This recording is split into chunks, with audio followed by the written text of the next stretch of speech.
From exposing a wannabe financial guru for flexing rented McLarens to destroying the reputation of a psychotic vegan, Penguinz0 Moist Critical can either make or break anyone's career. My name's Ryan, and we're gonna find out what happened to these 5 YouTubers whose careers have been destroyed after Penguinz0 exposed them, starting with the wannabe Andrew Tate, Jason Wojo. Jason Wojo gained a lot of attention with his TikToks and short videos that talk about making money online, but in reality, his main thing has always been to drive engagement by saying controversial stuff which gets him a lot of hate.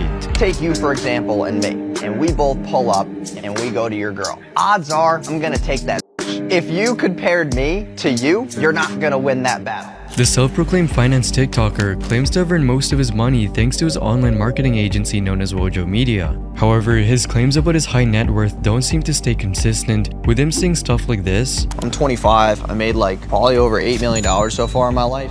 Only to contradict himself with his LinkedIn saying he has a net worth of only $4 million. On top of that, Jason is a strong proponent of the idea that people who flex their wealth are losers. People who are actually making money don't have to act like it. It's called stealth wealth. But at the same time, doesn't miss an opportunity to brag about the cars he owns and even has them listed on his Instagram bio.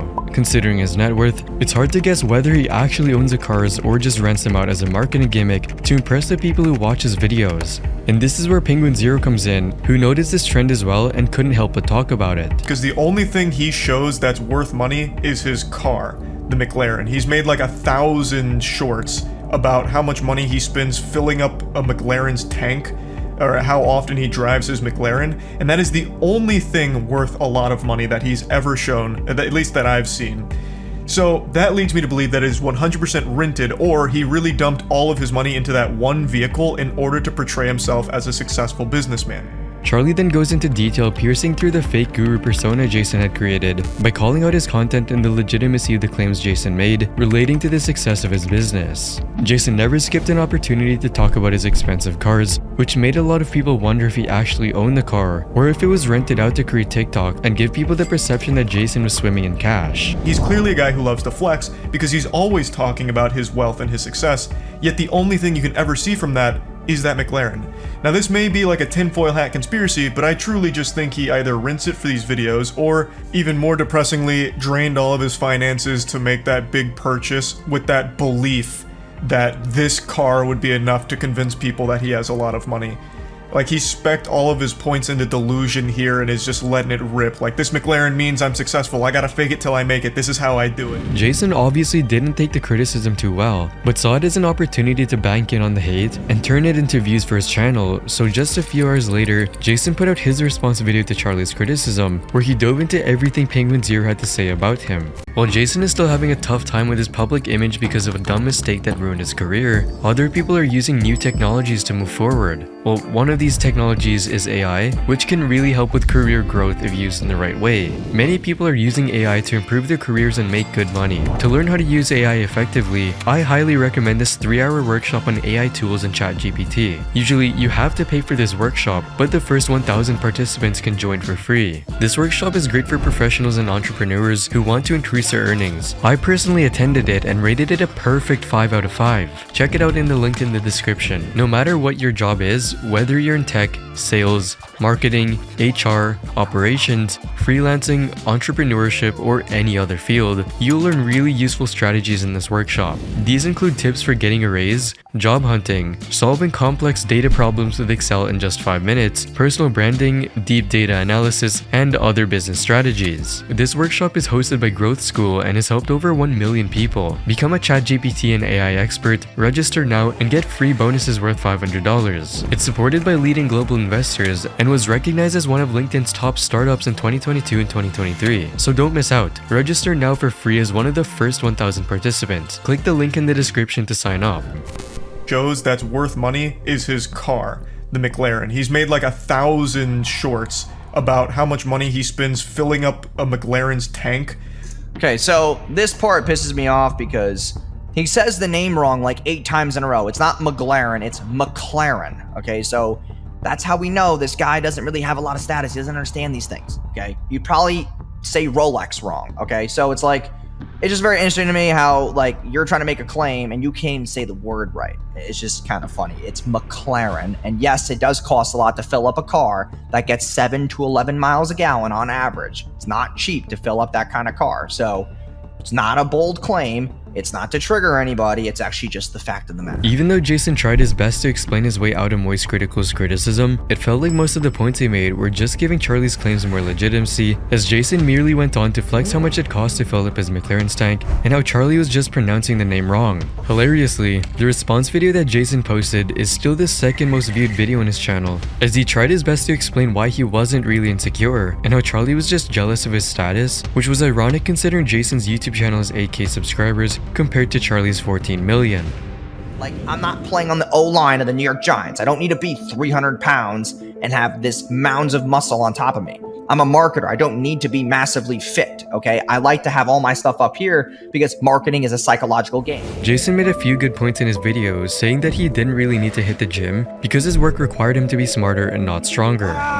Here is why it's easy for me to take your yes, I'm skinny, but I have decent tone, you know, like I feel good. But here's the problem, is that all you guys that go to the gym, you're taking pre-workout, you got these stupid shaker bottles, making noises. You look like a bunch of fucking idiots. You need to have a high income skill set. And you saying to me that the gym is all that matters to me and it keeps me centralized, it means you have a lack of self-confidence. You need to stop going to the fucking gym. It does not. However, his claim that he doesn't need to hit the gym because his work requires him to be smarter immediately falls into obscurity, because a quick search into his marketing agency showed that not all of his clients were satisfied with Jason's services, which shows that him skipping the gym has no positive effect on his intelligence or how well he runs his business. As a review on Trustpilot about Jason's services read, "My ill-fated encounter with the Wojo ranks as one of the most regrettable financial decisions I've ever made, plunging me into a $10,000 plus debt pit. I'll never trust another marketing agency again."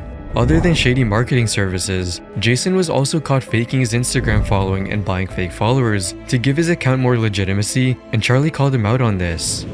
And I don't know if he's actually found real success. I know he has quite a bit of botted engagement that I've seen online, at least as of everything I've been able to research from it. But other than that, I don't know if anyone even believes his act. I would be surprised if they did, because he's very bad at it. Despite having close to 1 million followers on Instagram, Jason rarely ever cracks 10,000 likes on his posts, with most of them being pictures of his cars or reels from the seminars he hosts. However, what Jason would do next would end up becoming the worst decisions of his life. It was no surprise that Charlie landed some hard blows, which forced Jason to move towards a more violent route. After having no real response to the criticism, Jason went on to challenge Charlie to a boxing match, which for viewers aware of the beef between Charlie and Sneeko, it wouldn't be the first time someone challenged Charlie to a fight. The funny part is that I don't need to be in shape, and you know what? I'm gonna make this statement in the video. We should do a boxing match with him because he does not. I'll box this guy. I'll do something with him because I guarantee you he can't outrun me in a mile. Okay, I can still, to this very day, with the amount of times that I don't work out, I can still run a 6-minute mile, maybe 5.5-minute mile. I can still pull that shit off. Jason obviously didn't take Charlie's critique too well, but he was terribly mistaken if he thought he could beef with Charlie and not have his reputation tarnished. Compared to many of the other online creators whose careers have ended up being killed off by Penguinz0, Jason Wojo was not on the same level of popularity and had a much smaller fan base. Even under Jason's video of him calling out Charlie to a boxing match, many people told the marketing guru that the entire video screamed of someone who was just deeply insecure about themselves, with comments like, "I don't think I've seen anyone take such a massive L in such a short time." Jason's insecurity is entertaining though. As if the humiliation Jason suffered wasn't enough already, Charlie uploaded a second video on his channel, which really cut deep into Jason's insecurities and was the final nail in the coffin. But what if I was to accept his offer? I feel like that would be his legitimate worst nightmare, because I am 100% sure he's never thrown a punch in his life, not even in his dreams, because his bones would shatter. And let's not forget, I do keep that big iron on me. And these pythons, they don't play nice. The boxing offer. This is what I'm saying. I find that to just be completely worthless. Like, that has nothing to do with anything I was saying at all. If I was making the claim that I could beat his ass, then that boxing challenge holds a lot of water. Then that holds a lot of weight. I was just making fun of him. I've just always said, like, if you challenge someone to a fight because they hurt your feelings, that's an embarrassing look for you. It'd be a very different story if I was the one instigating, like, oh man, this guy, I'd beat his ass all over the place. I'd beat him like a drum. Then him challenge me to a fight's like, okay, he's stepping up. Now, am I gonna follow through on what I was saying? And then it's on me, and then I look like a bitch if I don't. And I feel like that's not a super hot take, because usually it's a fight fire with fire. So if you're getting insulted or you feel insulted because of the jokes, you insult back or make jokes back. And that's the accepted battle terms. This obviously wasn't Charlie's first rodeo when it came to people challenging to a fight after their feelings have been hurt. All this claim did was show how insecure Jason was and how he believed that the best way to get back at Charlie was either to beat him in a race or box him. Being the kind of person who he was, who wouldn't just let some viral engagement go to waste, made another reaction video trying to make a case for himself. Who opened the conversation first? You made the video about me. You woke up one day and I was already in your head. That's why you created the video. I am a very, very well-renowned marketer. I know exactly the psychological triggers that are going to make you do X, Y, and Z. And you, my sir, are not leveraged to make any claims about, oh, I made this video, blah, blah, blah. It's like, dude, you made the video. I was in your head. I am in your fucking head. It's for me too. More attention for me to educate the world, more attention for me to bring more value. Except when it came to elaborating on the points Charlie made regarding the boxing match, Jason actively avoided that part, and instead leaned in on the fact that he was already in Charlie's head, and that he had won the psychological battle because Penguinz0 was making videos about him. But as many others realized, Jason was wildly mistaken. The comments on Jason's video weren't too kind either, with some of them saying stuff like, "This guy has no status. Bro, you have less than 6k subscribers while Charlie has millions and is pretty respected amongst everyone on this platform. It is a bit sad to watch someone as delusional as you though. We'll pray for your speedy recovery." And the irony of this dude trying to talk like he's above Charlie when Charlie is actually monetarily and more financially successful and life successful than he is. It was pretty obvious that Jason had taken a massive L, and as a result, would stop making any more videos related to Charlie, and he even made his TikTok account private. It just goes to show that if you're going to start beef with Penguinz0, you need to be prepared for the heat. However, while Jason Wojo tried to pivot towards a violent approach to shut down criticism, the YouTuber Tech Lead went the complete opposite route and tried to abuse a YouTube copyright system as his personal weapon. Unfortunately for him, his cowardly actions got him on Charlie's radar. To fully understand why Patrick from Tech Lead became an unwilling participant of a Moist Critical Roast session, we need to go back to 2019, when a YouTuber by the name of Trend Black made a video titled Tech Lead and Jomatech, Worst of the Tech Industry. It was an expose video that shed light on Tech Lead's and Jomatech's shady products that were eerily similar to one of their former sponsor. But more recently, they've come out with a new product, Algo Pro. Now, if you're thinking this sounds familiar, you're probably thinking of their ex-sponsor, Algo Expert. A course that costs $100 for questions that are straight up plagiarized from LeetCode. The screen here is a validate binary search tree.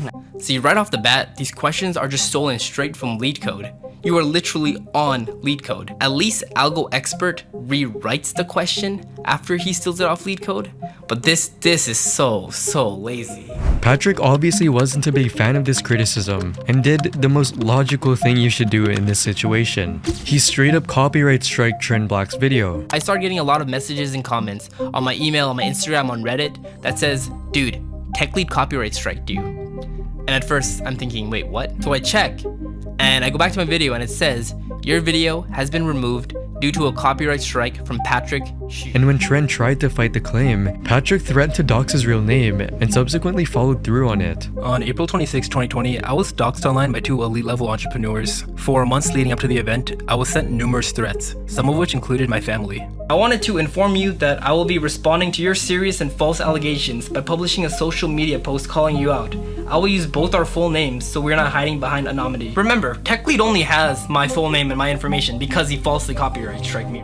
What made this situation even worse is that Patrick also copyright claimed the video of Trent talking about getting doxxed by Patrick, even though it didn't feature any content from the Tech Lead channel. During this time, CoffeeZilla made a video titled "YouTube's copyright system is being abused to dox, threaten, and blackmail creators," in which he defended Trent and called out Patrick for his outrageous behavior and mistreatment of the YouTube copyright system. Hey guys, wanted to make a short video to speak up for a friend of mine who's been silenced and doxxed and blackmailed and threatened by 2 YouTubers who it was important to get this video out. 2 large YouTubers, one with 400,000 subscribers and one with 700,000 subscribers, each played a role in doxing, blackmailing, and threatening a much smaller YouTuber named Trend Black. A few days ago, one of them released his full name on a webpage that was designed to try to make sure that he never got a job. That was preceded by several days, even months of threats. This finally forced Patrick to revoke his false copyright claims from Trend's videos and made a response video in which, instead of admitting the errors of his ways, he simply labeled his critics as racists. But I have a feeling that my haters are still not going to accept that. Some people, they just don't like the way I look. It's a personal thing. They just don't like my appearance. Maybe I remind them of somebody who wronged them in the past. Maybe they're jealous of my success or jealous of my failures. And there are a lot of people out there who are simply racist. Fast forward to July of 2021, and Patrick launched his crypto coin called the Million Token. But just a month later, Coffeezilla would make a video on the scam token and revealed the many lies Patrick told to his viewers, like saying that he's investing $1 million of his own money when he only spent about $50,000 to get the project started. I'm putting $1 million of my own money into this to get it started. This is a complete lie.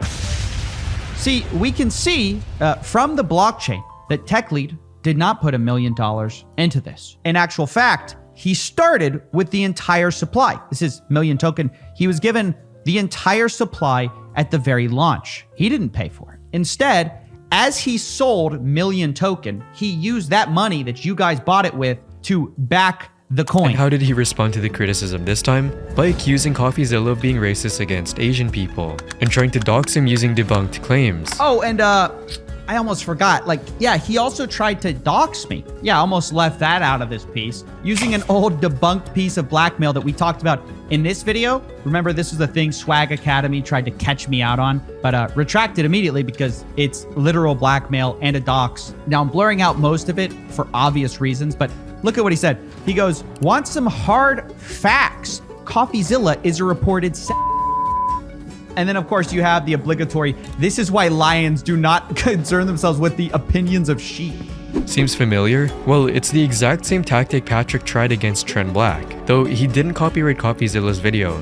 Well, I guess he was saving that for his next victim, Internet Anarchist. On the 14th of June 2024, Internet Anarchist published a documentary titled How Coffeezilla Destroyed YouTube's Worst Tech Channel, in which he covered the entire history of Patrick's career, including his controversial actions against Trend Black and Coffeezilla. Patrick once again didn't like the criticism and falsely copyright striked Internet Anarchist's video. He tried to dox Internet Anarchist as well and blatantly justified his actions in a now deleted video. I tend to copyright strike down any expose videos on me because I understand that these are not real exposés. There's no journalism involved in here at all. Welcome to the world of business where people are afraid that they're going to be doxxed.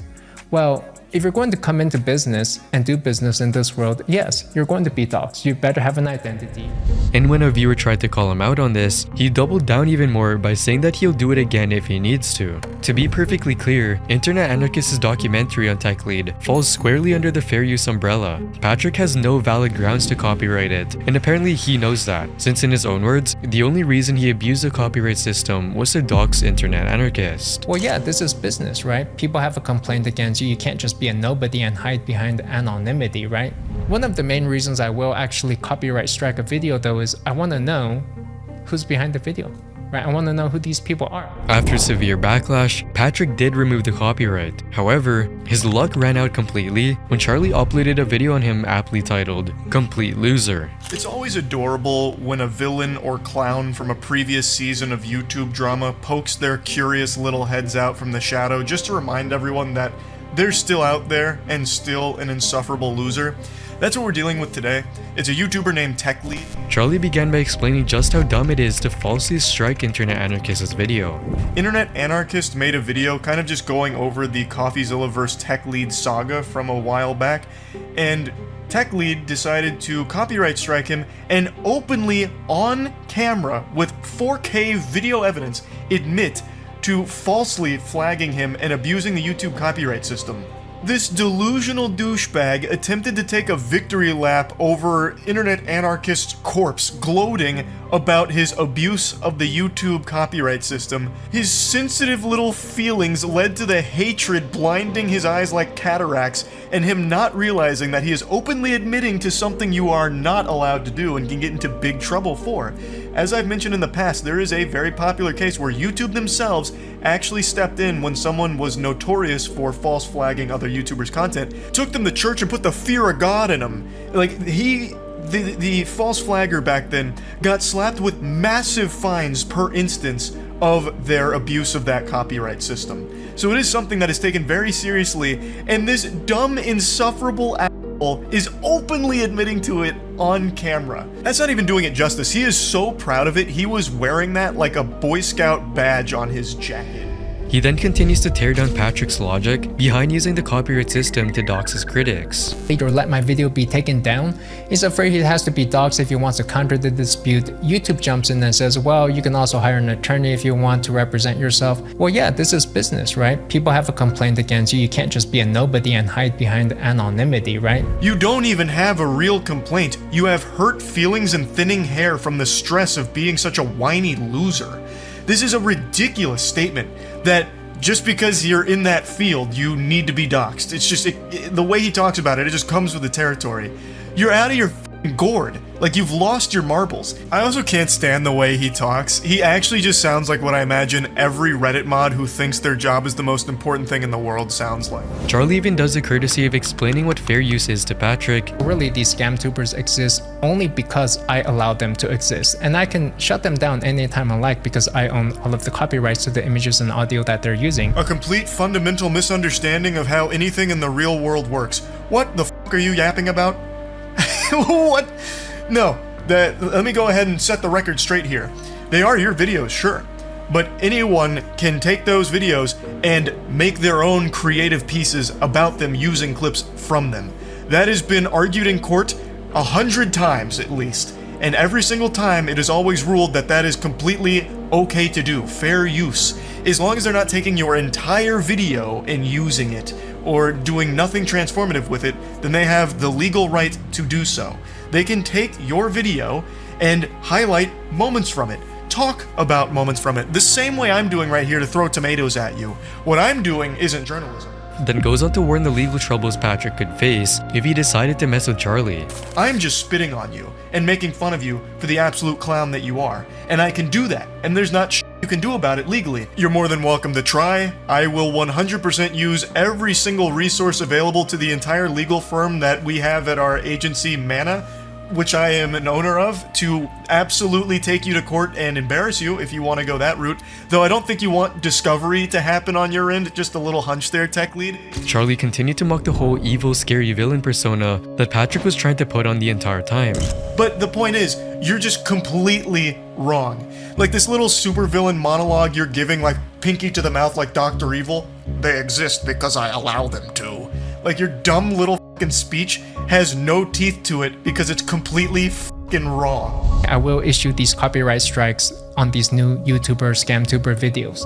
And I don't really care one way or another, I guess, but it's more of a hazing ritual for me, like a welcoming ceremony, just to let them know what they're in store for and who runs the show around here, who owns the content around here. Oh God, Jesus, stand back. Whoa, whoa, this guy means business, holy shit. He's going insano style. Gee, wow, he's going swag mode. He runs the show, he's the big dog, he's the big shot, the sheriff on the block, watch out. Damn. Yeah, this all seems like the actions of someone who really doesn't care. Finally ending the roast session by reminding Patrick of what could happen to him for abusing the copyright system in this way. You are openly admitting here, this right here would be evidence if you tried this, because you are openly admitting that it's just a hazing ritual, welcoming ceremony, and not real. They're fraudulent strikes that you're issuing, blatantly abusing the copyright system. So, if you did actually take these to court, like the big shot you are, you would probably incur huge fines as a result of it, just like the last guy that YouTube beat down financially for this exact thing that you're talking about here. How dumb can you possibly be? He is with his whole chest talking about how he's abusing the YouTube copyright system here. And that is something that YouTube does take very seriously. So I'm very curious to see what they're going to do about this going forward. Just hours after TechLead uploaded this video, he deleted it, seemingly as a way to control the damage that was already done. Charlie has also had a long controversial history with Vegan Gains, an aggressive vegan YouTuber who has been known for making extreme statements, including threats and insensitive comments about cancer in babies. Vegan Gains gained his popularity for his provocative content about veganism and confrontational style, similar to the vegan teacher. I f***ing hate children. They literally make me sick. When I see babies in a commercial, I start to gag and almost throw up, and I have to look away and mute it. And when I see babies in a stroller, especially when they're crying. One moment that intensified the controversy surrounding vegan gains occurred in 2015 when he faced widespread criticism for filming his grandfather's heart attack and displaying a shocking lack of empathy. The video showed vegan gains blaming the health crisis on his grandfather's dietary choices. Now, why this heart attack happened, it's obvious he was eating like absolute shit. He had a heart attack about 60 years ago, and again, that was from eating like absolute shit, not exercising, and he's really fucking lucky to have lived this long. This incident not only sparked outrage, but also showcased that the controversial YouTuber is open to pushing ethical boundaries in pursuit of shock value and views. Vegan Gains' confrontations with other prominent YouTubers, including Furious Pete, Grade A Under A, and Lex Fitness, further fueled the flames of his controversy, ultimately resulting in his cancellation and temporary departure from the platform. As a massive shift in 2019, Vegan Gains underwent a transformation in content, steering away from the controversial videos he once posted. This change saw him talking about less controversial subjects at the cost of losing subscribers and views. As Vegan Gains navigated this transition, his once infamous name began to fade from the internet's collective attention, leaving behind a legacy of controversy. However, this all changed when Moist Critical placed a spotlight onto a mukbang YouTuber accused of mistreating and consuming animals alive, with his video amassing an impressive 9 million views. Vegan Gains must have seen this as an opportunity to regain relevancy, because he would quickly make a video criticizing Charlie for alleged hypocrisy in a video titled Penguinz0, the arch hypocrite. According to Vegan Gains, Charlie's act of consuming meat made him an even worse person compared to the mukbang YouTuber, and he explained that there was no humane way to end the life of an animal. So I find it interesting that Penguin will complain about So Young abusing, torturing, and murdering these sentient animals, these very intelligent animals, by the way, like octopi and squid, but he's totally fine with abusing, torturing, and murdering other very intelligent animals, in the meat industry. However, this argument quickly drew criticism for its seemingly irrational nature, with viewers questioning the logic of targeting Charlie instead of the mukbang YouTuber who had engaged in blatant animal cruelty. The online community viewed Vegan Gains' move as a calculated attempt to garner attention from an audience that had largely moved on from his previous controversies. This reaction would soon reach Charlie, who would make a video titled Addressing a Controversy. In this video, he dissected Vegan Gains' aggressive tactics, questioning the sincerity of his actions, and explored the negative impact these approaches had on the vegan community. I am talking about this community that Vegan Gains has fostered here and he himself. This is the worst way of ever getting anyone to convert to that belief. By constantly antagonizing them and throwing insults to anyone that is not already a vegan ensures that they will never take it seriously and always have a negative impression of your beliefs. They're like those protesters outside of Comic-Con every year with those Jesus f***ing hates people that like cartoon signs. You guys are wrong, you guys suck, and you're going to hell if you don't come to our church. No one's ever going to go to that. No one likes to be lectured at, berated, or insulted. They're not going to go to those people that are throwing those their way. However, it wouldn't take Vegan Gains to respond in a video titled Penguinz0 Strikes Back. In this follow-up, Vegan Gains confidently claimed that Charlie had misrepresented the conversation for personal gain. Now, the reason I'm making this video today is because, to my surprise, Charlie actually made a response video, and I have to say, good on Charlie for making a response and actually, engaging and getting involved in this discussion about animal ethics. Now, with that said, I wasn't impressed by his response video. It was pretty terrible. In fact, it was littered with misinformation, fallacies, and he started off his video by making personal attacks against me. It became increasingly obvious that what started as an attempt to address concerns about animal welfare had devolved just into personal attacks. Charlie, determined to set the record straight, quickly released a counter video titled Last Video About the Controversy. In this video, he wasted no time in calling out Vegan Gains for the rapid turnaround in posting yet another response, proving even further that the motivation between Vegan Gains' actions was simply to garner views. But sitting through that live stream was tough. The constant pausing to dissect each word was more painful than listening to the animal screams in a slaughterhouse. He made another video just to really reach deep into the colon of controversy to keep getting some attention out of it. After criticizing his behavior, Charlie would point out Vegan Gains' misrepresentation of scientific information and personal attacks, and that Charlie had never tried to offend or counter him. Charlie explains that Vegan Gains' biggest issue was not targeting actual animal abusers and going after people already sympathetic to the cause, which would lead him to drive driving away potential supporters. The purpose of my video, the point I was making, is the way you conduct yourself, your character, is the worst thing for veganism and the worst look at people that are already sympathetic to your cause. You're not going after the actual animal abusers, you're going after people in the fitness industry that eat meat. You went after me because I called out an animal abuser, but I eat meat. You yourself didn't call out animal abuse. I imagine you'll do something for H3H3 because he called So Young out and he eats meat. You're not going after the actual problem, you're going after people that are already sympathetic to it and driving them away. Despite Charlie's detailed dissection of the controversy and issues at hand, Vegan Gains chose not to engage further on the topic. Instead, he shifted his content focus, diving into discussions about veganism and engaging in debates with other YouTubers on various subjects, beginning to create the same controversial persona he was always known for before being cancelled for the first time. Since this controversy, Vegan Gains has experienced a noticeable decline in viewership, with most of his videos struggling to break the 100,000 views mark. With this downturn in popularity, coupled with the tarnishing of his reputation as a trusted creator, it's obvious to many that Charlie had ruined his career. If the phrase "looks can be deceiving" was an online creator, it would probably be Pokimane. The popular streamer has built a loyal fan base that would go to any length to defend her, but some of her recent statements have turned her into one of the most hated online streamers today. So how did we get here? It all began on November 13, 2023, when Pokimane announced her new cookie brand, Mina cookies. And while it was nothing out of the ordinary on the surface, a point of controversy which many creators, including Charlie, brought up was the price of the cookies and the similarities Pokimane's product had with Tootsy's midnight cookies. There's also a lot more moving parts to this drama because a lot of people started to recognize the similarities between Mina's Midnight Minis and Tootsy's Midnight Cookies as well. The ingredients on both of these are pretty much the same, except Mina has some added vitamin D. It's extraordinarily similar, even just giving it the old eyeball test, it looks like the same product. So a lot of people were saying this is a white labeled thing, which is pretty normal in the influencer space, but she's selling her cookies for much more than the Tootsy Midnight Cookies. While the initial reaction to her product launch was mixed, things would soon take a turn for the worst when Pokimane responded to a fan on stream who asked about the pricing of her cookies. When people are like, "Oh my god, $28 for cookies?" It's 4 bags. That's $7 a bag. I know math is hard when you're an idiot, but if you're a broke boy, just say so.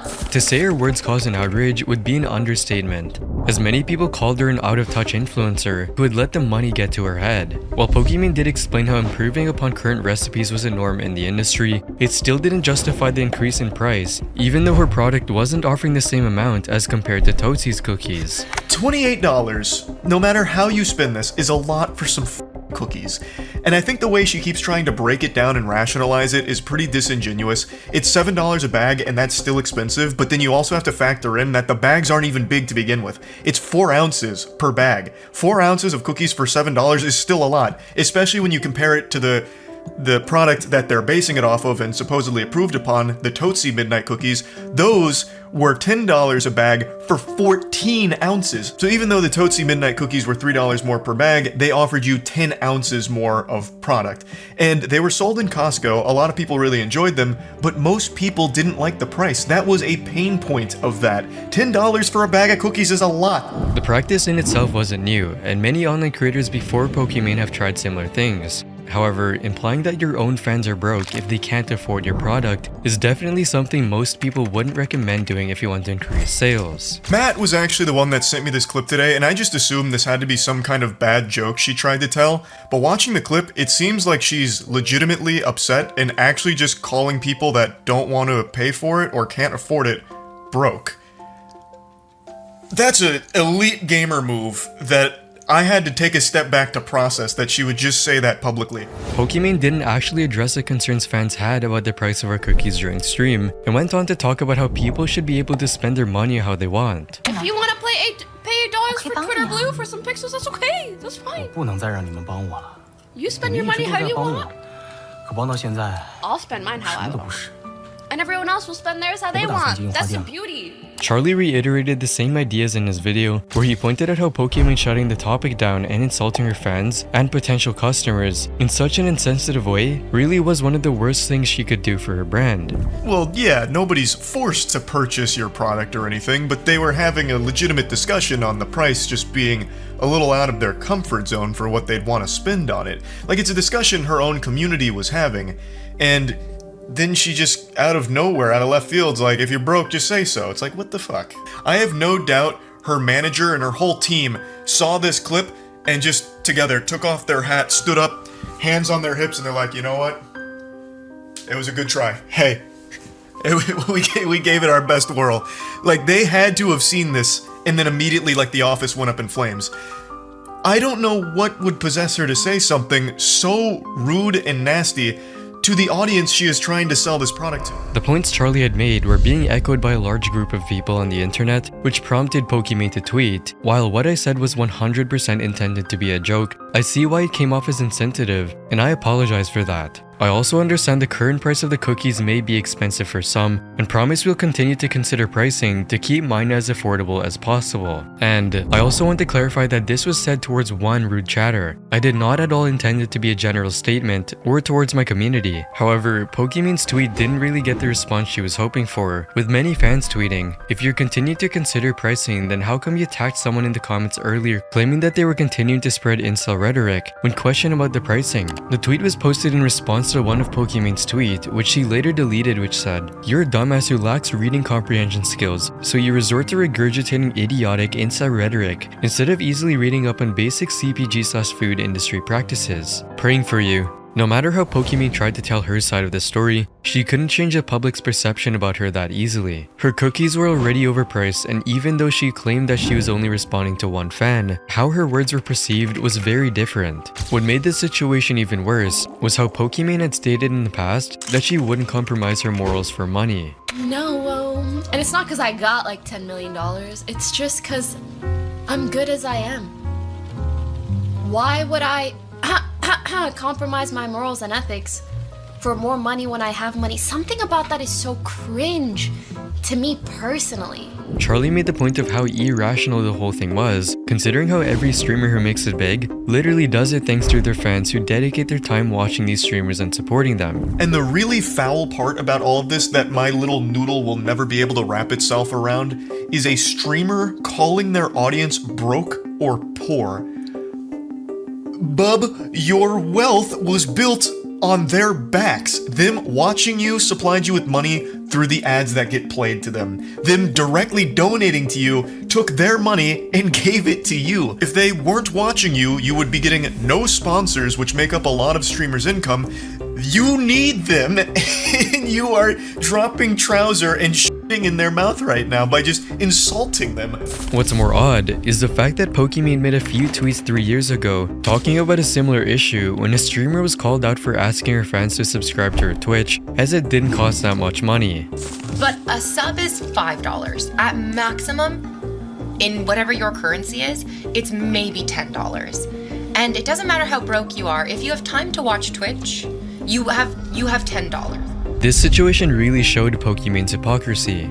3 years ago, she criticized another streamer for, like, it seems like she recognizes that insulting your audience for their financial situation is a horrible thing to do. Because 3 years ago, she made these tweets in response to someone who was, like, shaming their audience over, like, not donating $5 or subbing for $5. I saw people passing around these tweet links and, like, she clearly was able to recognize then, like, hey, a lot of people that watch you might not be in the best financial situation, but that doesn't mean you need to be, you know, nasty to them about it or make them feel bad about it or try and shame them or insult them. But then 3 years later, she just did. Even though Pokimane did say that she was considering to reevaluate the price of her product, it's still the same on the official website, and as more time passed, people have seemed to have forgotten about the whole incident. It remains to be seen how the whole situation will play out in the future, but as long as Pokimane has her loyal fans by her side, she will keep selling cookies no matter what the price is. However, Pokimane was not the only person on this list who was called out by Penguinz0 for being blinded by their greed, as the next YouTuber decided to completely abandon their fans in exchange for easy money. Kwebbelkop started out as any other YouTuber does, but what set him apart from his competition was the drive and consistency he had from day one. By 2016, he created one of the biggest gaming channels, with most of his content centered around Minecraft and GTA videos. The YouTuber was living the dream many online creators have when they're just starting out on YouTube. So how exactly did Kwebbelkop go from averaging over 1 million views per video to losing almost 90% of his audience in the span of just a couple months? He still gets like views, he has an audience, but I would wager a guess he's lost like 90% or 95% of his total viewer base. Because he used to average like 1 mil per video, he used to upload pretty much the exact same videos, and I guess something must have happened along the way. The answer to this was foreshadowed by Penguinz0, who uploaded a video titled Downfall of a Massive YouTuber, where Charlie briefly talked about Kwebbelkop's future plans with his channel. We need to remove the human element. Yes, it sounds crazy, but we need robots, we need computers. That's spoken like a man who really cares about the content. If I'm to own 5 million channels, I realize the weakest link is the goddamn human. Organic is cringe. Machines are the way I do it. In the video, Kwebbelkop mentioned his plans to move towards entirely AI-generated content after his other channel Blue was gaining popularity on YouTube. In other words, he was going to abandon his longtime fans and let AI do everything for him on multiple channels in order to get easy money and easy views. And you can start as many channels as you want because they all function under the same brand. It's like Spider-Man, okay? There's so many different Spider-Mans. Why do you view that as a good thing? Why do you view this situation as a good thing? I mean, for you, I get it because it's a lot of money, owning all those channels and all the ad revenue. But as someone who keeps presenting himself as a guy who doesn't care about the money and does it for good content, how can you possibly sit here and try and convince your audience of Kwebbelflops that this is a good thing? Even though there was nothing inherently wrong with creating another channel with an AI as the main character at the forefront, many of Kwebbelkop's fans were attached to his personality and resonated with him, rather than an artificially generated persona. He wanted everything to be AI, and now he's completely digitized himself. He's jacked Kwebbelkop into the cyberspace, and now all he does is AI-related work. And now he's just started releasing his first wave of fully AI-driven YouTube videos where he doesn't do anything at all. It's all AI behind the wheel. While many people didn't believe Charlie when he first predicted that AI technology could be used to replicate entire personalities, people were in for a rude awakening, with Kwebbelkop leading the way in the race to digitalize his personality and lose so many of his fans in the process. But as a YouTuber had envisioned, Kwebbelkop uploaded his first video on the 1st of August 2023, which was created entirely with the help of AI tools. Today, in Minecraft, I am stuck on one block. Can we survive? Watch until the end to find out. Oh my god, guys, it says break the block below you, but I can't lie, I'm kind of scared because I'm not sure if it'll actually regenerate, but let's just do it and... Oh my god, the block will regenerate. This is insane. Kwebbelkop had long hinted that he was going to quit uploading daily, but it still came as a shock to many of his loyal fans who felt betrayed that their favorite YouTuber was nothing more than an AI-generated model now. The comments on his first upload weren't too supportive of his decision either, with some reading, "This really shows how money and power can corrupt many people easily. He seemed genuine in his older videos, and now he has made his content soulless for more monetary gain." As well as, "This dude was my favorite YouTuber when I was like 8 or 9. I stopped watching him when I was 12, and honestly, in a weird way, I'm kinda grateful I never saw him slowly morph into the person he is today." So here's one of his tweets about the AI video, just to give you a little insight. He didn't lift a finger, something that he proudly proclaims here. It is fully completed work without him ever actually being present for it.